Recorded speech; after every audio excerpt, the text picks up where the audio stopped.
నమస్తే. Welcome back to crop stories. మనకొచ్చేసి ఎలినో.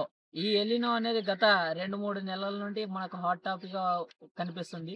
అయితే దీని వలన మనకు చానా నష్టం జరిగే అవకాశాలున్నాయి. ఇది కరువు రావడానికి గూడా ఎక్కువ ఆస్కారం ఉంటుంది. అయితే దీని వలన పంటలు గూడా పండకపోవడానికి గూడా ఆస్కారం ఉంటుంది కాబట్టి దీనికి తగ్గ వ్యవసాయంలో మార్పులు తీసుకొచ్చుకొని, దీనికి తగ్గట్టు మనం వ్యవసాయ పంటలు పండించుకున్నట్లయితే మనకు అధిక దిగుబడి వచ్చే అవకాశాలుంటాయి. ఈ ఎలినో అనేది మనకు పసిఫిక్ సముద్రంలో ఈ మధ్యలో అలాగే తూర్పు సముద్రం వైపు మనకు ఉష్ణోగ్రత టెంపరేచర్ అనేది పెరగడం వలన ఈ ఎల్‌నినో ఎఫెక్ట్ అనేది రావడం జరుగుతుంది.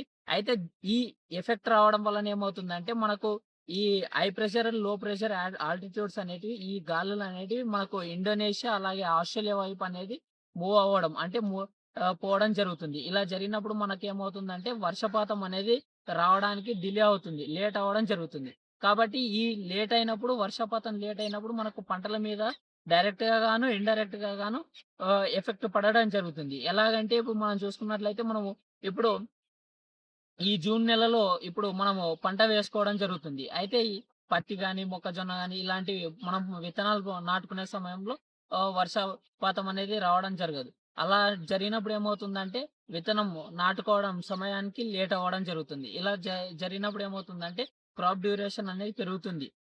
పంట సమయం పెరిగినప్పుడు ఏమవుతుందంటే మనకు ఎక్కువ అధిక నీళ్లు కావాల్సి వస్తది పంటకు. ఇలా పంటకు అనేది ఇలా కావాల్సినప్పుడు మళ్ళీ అలాగే దీని ఎఫెక్ట్ ఏమవుతదంటే మొదటి ఈరోజు వర్షం పడ్డదంటే మరో నెక్స్ట్ వర్షానికి ఒక 20-25 రోజుల గ్యాప్ కూడా ఉండే అవకాశాలు ఎక్కువుంటాయి.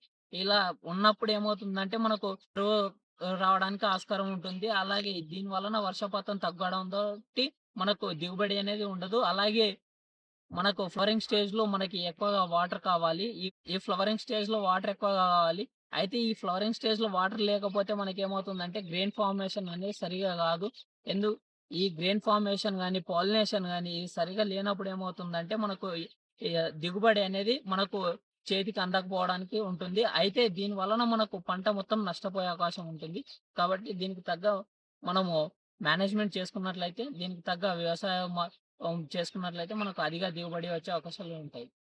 మనం మార్పులు చేసుకొని ఇలా పంటలు పండించుకున్నట్లయితే మనకు ఎక్కువ దిగుబడి వచ్చే అవకాశం ఉంటది. అలాగే మనము పంట నష్టపోకుండా ఉండడం జరుగుతుంది.